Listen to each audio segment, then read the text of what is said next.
بسم الله الرحمن الرحيم. الحمد لله والصلاة والسلام على رسول الله وعلى آله وصحبه ومن والاه. خۆشەویستان و ئازیزان، دایکان و باوکان، پەروەردەکارانی خۆشەویست، بەداخەوە لە دواوانەی زنجیرەی نەباتە بە خزمەتتان ئاشا دەبین. هیوادارین ئەمە دواوانە نەبێ بۆ جەنابتان، چونکە پەروەردە بریتیە لە پرۆسەیەکی زۆر درێژخایەن، زۆر تووڵانی. بەوەیە بزان کە یەکێ لە ناوە جوانەکانی خوای گەورە پەروەردگارە، کەواتە خوای گەورە پەروەردگاری هەموو ئینسان و هەموو ئاژەڵ و هەموو نەبات و هەموو بوونەوەرە، کە هەموو جارێک هەڵین ئەلحەمدولillاهی ڕەبی العالەمین. ڕەب یعنی پەروەردگار. تۆش چۆن نەتوانیت چەمکێک لەو لەقەبە بۆ خۆت بەدەستبێنیت لە کاتێکە ئەبی بە باوک، ئەبی بە دایک. ئەم ناوە ناوێکی زۆر گەورەیە و بە هەموو کەسێکیش نادرێ. لە کاتێکا مەسئولیەتێکی گەورە ئەکەوێتە سەر شانت، لە کاتێکا مناڵتە بێ ئیترە بێ عەقڵی هەرزەیی و مناڵی بەجێ بێڵیت، چکە ئیساکەنە تۆ مەسئولیاتێکی گەورەتر لەوە گەورەتر ئەوەیە کە بی بە باپیر و بی بە نەنک، ئەنجا مەسئولیەتەکان قورسە بێ.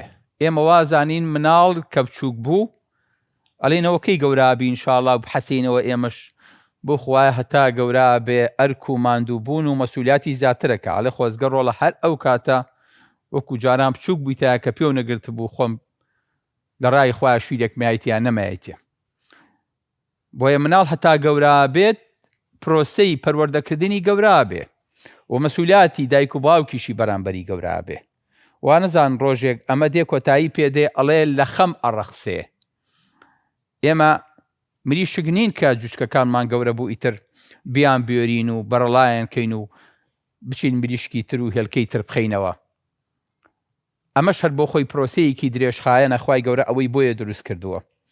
بەڵام تۆ یەگە بێ دەستێ بە مناڵەکەتەوە بێ هەتاوەکو ئەیگەێنیتە پایان. چۆن بە پاکی وەرەگرتووە، چۆن بە سپێتی وەرەگرتووە، چۆن بە فیترەیەکی پاک و پاکش وەرەگرتووە، ئەبێ هەرواش لەگەڵ یا بەردەوام بی. خوای گەورە کە باسی ئەهلی کتابەکە فەرمێ یعریفونەه کەما یعریفونە ئەبناءەهم.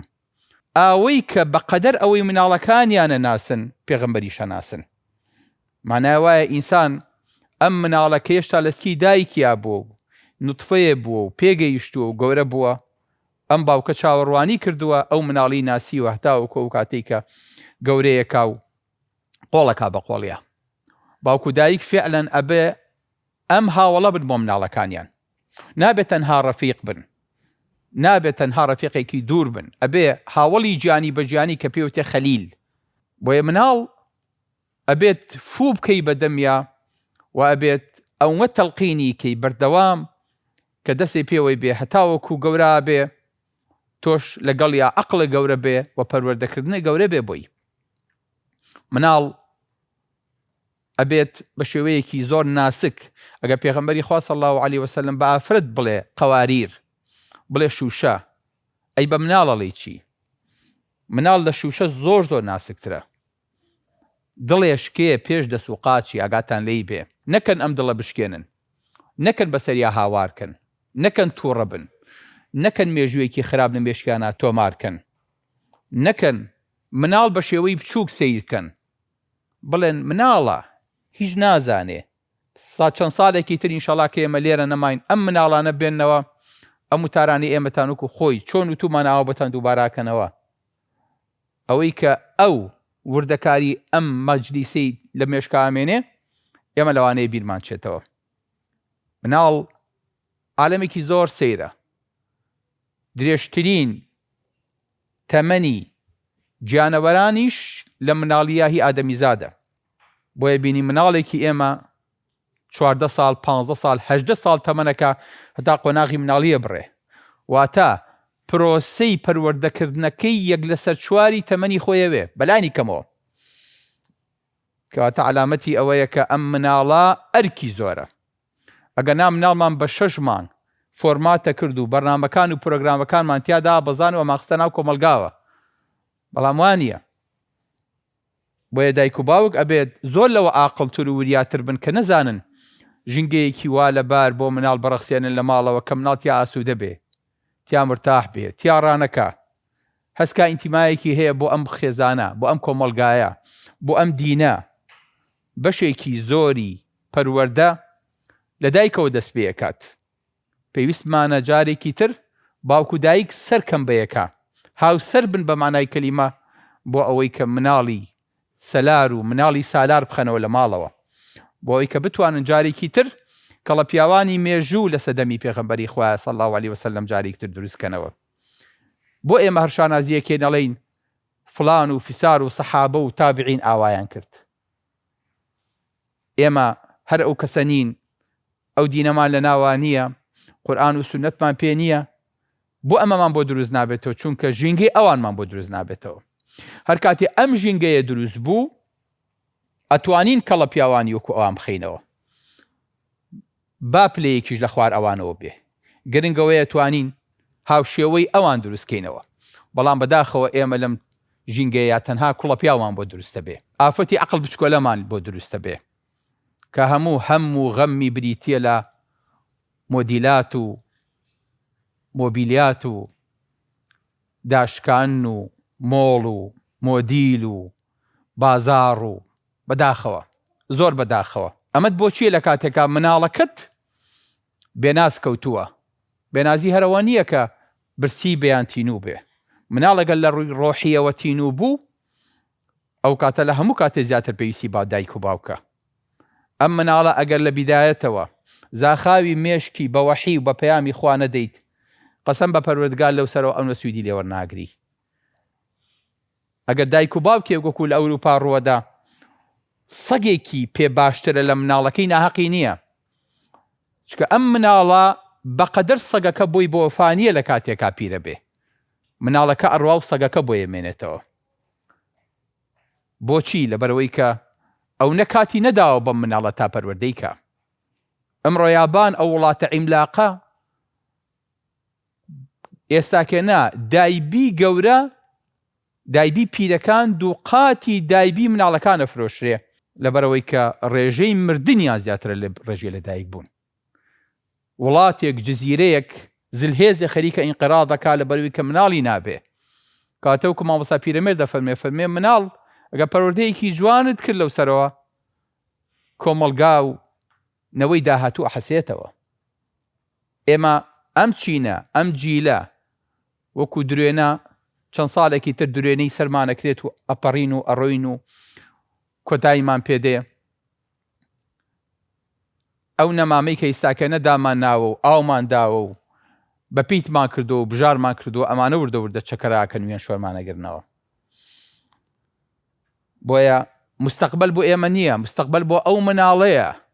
بۆیە هەموو جارێکی ژێمە داکۆکەیەکێ نەڵێین پاشە ڕۆژ پاشە ڕۆژ، کوڕم پاشە ڕۆژە، کوڕم پاشە ڕۆژە. پاشە ڕۆژی چی؟ کە من مناڵەکە ئەو نەم پەروەردە نەکرد بێ، ئەو نەم گەورە نەکرد بێ، ئەو نە زاخاوی مێشکیم نەدا بێ، ئەو نە ئاراستەم نەکرد بێ، پاشە ڕۆژی چی؟ پاشە ڕۆژەکەی هەروەکو منە کە لە مناڵیەوە هەر پێ مەڵێم پاشە ڕۆژ. باشتر وایە ئەو کەلیمەیە بگۆڕین بە باشە ڕۆژ، کە ڕۆژێکی باش بێ لە سەرنجام و کە کۆتی خۆمان ئەڵێ عاقیبەت خێر بی، ئینشاڵڵا سەرنجامێ خێر بێ. وەلەو سەریشەوە پاشە ڕۆژ واتە لە ڕۆژی ئەخیرەتە مەسیرەکەی باش بێ.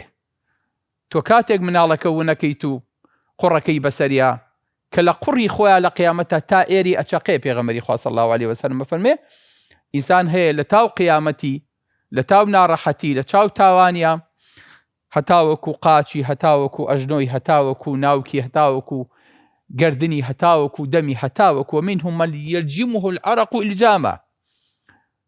فەرمێ هەیە عەرق لە عەرق هەڵەکێشرێ، اینجا عەرقی قیامەتیش هەمووی قوڕە، خۆمانەڵین لە قوڵ هەڵکێشرێ. ئەوەیە قوڕەکرێ بەسەریا، قوڕی شەکا بەسەر دایک و باوکە. ئێمە گە دوعا بۆ یەکێکەی نەڵین جەرگێ نەسووتێ، بەڵام جەرگ سووتان لە قیامەتە ئەوەیە کە بەبەر چاوت جەرگەکە ببن بیخەنە ئاگرەوە، ئەوە جەرگ سووتانە. ئەجا جەرگ لە دنیاە چۆن نەسووتێ؟ هیچ ئاگرێ ناگاتە جەرگ هەتاوەکو بیسووتێنێ، بەڵام بەبەستیانەوەی ئەو مناڵە و بەبەر چاوتەوە نەسووتێ، ئەو مناڵە و بەبەر چاوە بەکێژ نەکرێ بۆ ئاگر. بۆیە گەورەترین گلەیی کە مناڵ لە قیامەتە لە دایک و باوکی بکە لەڕووی نازەوە نایکە، لەڕووی بێنازیەوەی کا لە دایکە دەستی نەگرتم بۆ دین، بۆ حیجاب، بۆ ڕۆژوو، بۆ مزگەوت، بۆ نوێش، دوو نەسیحەتی خێرێ نەکردم، هەر زانی و شاشەم بیتێ و هەر زانی و نانکەی بەدەم با و هەر زانی و جانتان بۆ پێچیتەوە و هەر زانی و بمبەی بۆ دەرەوە و هەر زانی و شتم بۆ بکڕی. هیچی لێکەمە بۆ دایکە ئیساکەنە باوکە من بە بەرچاوی ئێوە بە کێشەکرێم بۆ جەهەنەم، هیچتان پێکرێ بۆ ئەم ڕۆژە بۆ من. هەموو پێغەمبەران کە هاتوون بە قەومەکانیان وتووە ئینی ئەخاف عەلەیکم عەذاب یەوم عەظیم، من لە ڕۆژێکە ترسم کە عەذابەکەی زۆر سەختە بۆ ئێوە. یەقول الکافرون هذا یوم عسر، بەڕاستی ئەمڕۆ ڕۆژێکی سەختە. لەبەرەوە بێت ئەو مناڵە کە لە بەردەستایە ئەمڕۆ بەم شێوەیە سەیری کەیت کە خوای گەورە داویتە تێ، هیبەیەکە، ئەمانەتێکە، لەگەڵی شاوەحی و پەیامی بۆ ناردوویت بۆەوەی کە خۆتی پێش مناڵەکە لەسەر پەروەردەکەی.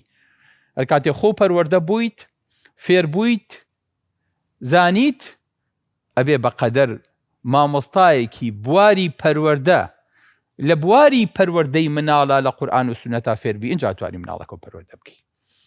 واتە ئەمە کولەیەکی خاصی ئەوێ، زانکۆیەکی تایبەتی ئەوێ، هەروە بە چەند محاضەرەیەک و بە چەند وانەیەک کۆتایی نایەت. ئەبێ هەر یەکەمان لە ماڵی خۆمانە مامۆستا بین. مامۆستاش یعنی مام وەستا، هەم مام بی و گەورە بی، هەم وەستا بی، بزانی ئەم خشت و ئەم بلۆکانە چۆن دانیت و چۆن بینای ئەم مناڵە دروستەکەیت، چونکە ئەمەش بنیادنانە. بنیادنان تەنها چیمەنتۆ نییە، گەورەترین بنیادنان بریتیە لە بنیانانی ئینسان. ئەگەر شتێکە سەقەت کرد بەیانیتەوە دیوارەکە تێکەیت، بەڵام ئەگەر مناڵێکە سەقەت کرد بەیانی چۆن ڕاستێکیتەوە. هەر کاتێک شلە بەدەستەوەیەت نەمامێکە توانێ گەشە بکات، توانی ڕاستی کەیتەوە و ئاراستەی کەیت، بەڵام کەڕەق بوو وشک بوو ئەنجا کەوات دێکە بەدەستەوە ئەشکێ. بۆیە ئەگەر بمانەوە خۆشەویستەکانم مناڵێ دروستکەین، مناڵێکی گەورە دروستکەین، مەفروزە لە ئێستەوە یاری بە عەقڵیان نەکەین، نەژێڵین کەس یاری بە عەقڵی مناڵەکانمان کە، بەڵکو پەرژینێکیان بۆ دروستکەین، چکە یەکێک لە مەقاسیدی شەرع بریتیە لە پاراستنی عەقڵ دوای پاراستنی نەسل. بەرەو ئەم مناڵە نابێت بە هیچ شێوەیەک عەقڵی بینە دەستی خەڵک، عەقڵی بینە دەستی شاشەکان، دەست ئەو خەڵکانەی کە نازانن پەروەردەی خۆیان بکەن، چجا ئەوەی کە بێن پەروەردەی مناڵەکانی ئێمە بکەن. ئەمە لە ڕەوزەیەکەوە ڕاستە، هەتاوەکو مەکتەبێک، هەتاوەکو ئیعلامێکی نامەسئول، هەتاوەکو ئەگاتە مامۆستایەک و زانکۆیەک و بەشەکانی تر کە هەمویان کاریگەریان هەیە لەسەر پەروەردەی مناڵەکانمان. بۆیە باشترین شت بۆ مناڵەکانمان بیکەینەوەیە کە مناڵەکانمان تەسلیمی وەحیکەین، تەسلیمی پەروەردگارکەین، تەسلیمی خوای گەورەکەین، بۆەوەی کە خوای گەورە لەو سەرەوە تەسلیممانی کاتەوە لە دنیاە خزمەتمان کە وەڵا قیامەتیشا بڵێ ادخلوا الجنة أنتم وأزواجكم تحبرون، فەرموو ئەوە بەهەشتە، خۆتان و خێزانەکانتان بچنە ناوی. من زۆر جار بیرەکەم وەڵێم باشە گەر ئینسان لە قیامەتە چۆ باشتیشەوە پردی سیڕاتیشی بڕی، بەڵام مناڵەکەی لێ بەجێبا لە ناو ڕاستی جەهەنەمەوە کەوتە ناو بەبەر چاوی خۆیەوە لە سیڕات بەربەوە و کەوتە خوارەوە، کەوتە ناو جەهەنەمەوە. وەڵاهی ئەگەر خوای گەورە دڵێ نەیاتەوە لە بیرە نەباتەوە، وەڵاهی چێژ لە باش ناکەیت، وەڵاهی تامی لە ناکەی، هەموو سەعاتێ بیرکەیتەوە ئیساکەنە تۆ لەم ناز و نیعمەتای مناڵەکەشت هاوارەکە بۆ تنۆکی ئاو ناتوانی بیدەیتی ئەڵێ ئین الله حرمهما على الكافرين أفيضوا علينا من الماء، ئەهلی جەهەنەم هاوارەکەن، یەک تنۆک ئاو، یەک قەترە ئاو، یەقم ئاومان بنێ. تۆش هەموو جوابەکەت ئەوەیە بۆ مناڵەکەی خۆ دەڵێ ئین الله حرمهما على الكافرين، خوا بەدەست من نییە، خوای گەورە حرامی کردووە لەسەر کافر. وەڵاهی ئەمەل خوای گەورە دڵمانە لای نەبا، قەسەم بەخوا چێژ لە باشتیش ناکەیت. بۆیە چەند خۆشە وا کۆبینەوە ئەم عایلەیەکی ساکەنە لێرە دروستە بین، دانە دانەمان سەفەرە کاتوە چێ بۆ ئەو دیوی پەردەکەوە چێ بۆ قیامەت، لەو سەر کۆبینەوە کەسمان لێ بەجێ نەمێنێ. ئەوە خەسارەومەندە کە ماڵ و مناڵی لە قیامەتە دۆڕێنێ. خۆی و ماڵ و مناڵی. بۆ یەگەرەتانەوە خۆشەویستەکەم، خۆشەویستی دنیا و قیامەت بەدەست بێنن، تانێ مناڵەکانتان قوڕەت و ئەعیون بێ، هیچی تێناچێ. وەڵڵاهی ئەو ماڵە ئەکرێ بە ماڵێک خانەیەک بێ لە بەهەشت. وەڵڵاهی دوڕێ بێ دابەزی بێ لە ماڵێکا بژیت، هەر هەمووی ئاشتی و تەبایی و خۆشەویستی و لێک تێگەیشتن بێ کە بچیتە ناوی هەسکەیت ئەم ماڵە ئەو ماڵەیە کە لەسەر کەتەلۆگ پەروەردە بووە.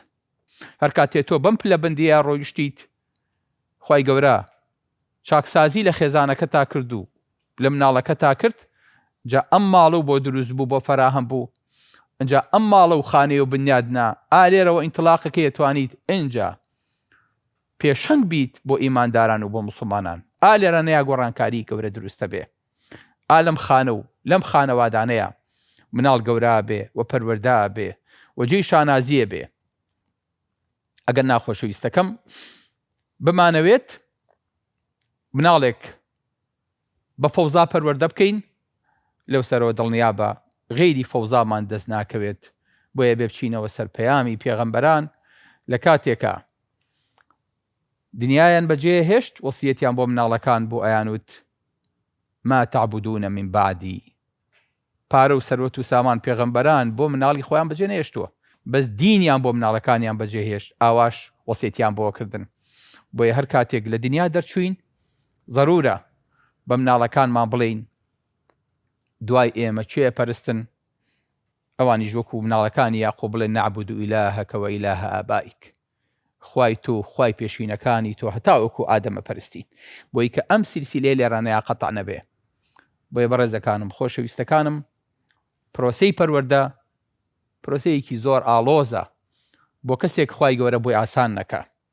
بۆیە با بچینەوە سەر ئەسڵی وەحیەکە، داوا لە خوای گەورەکەین کە خۆمان و ماڵ و مناڵمان ساڵحکە و پەروەردەمانکە و بتوانین ئەو نەمامەی کە لە ناو باخەکەی خۆمانە ئەیچێنین ئەو نەباتە بێت کە خوای گەورە مەریەمی پێگەیاند، فەرمی فتقبلها ربها بقبول حسن وأنبتها نباتا حسنا.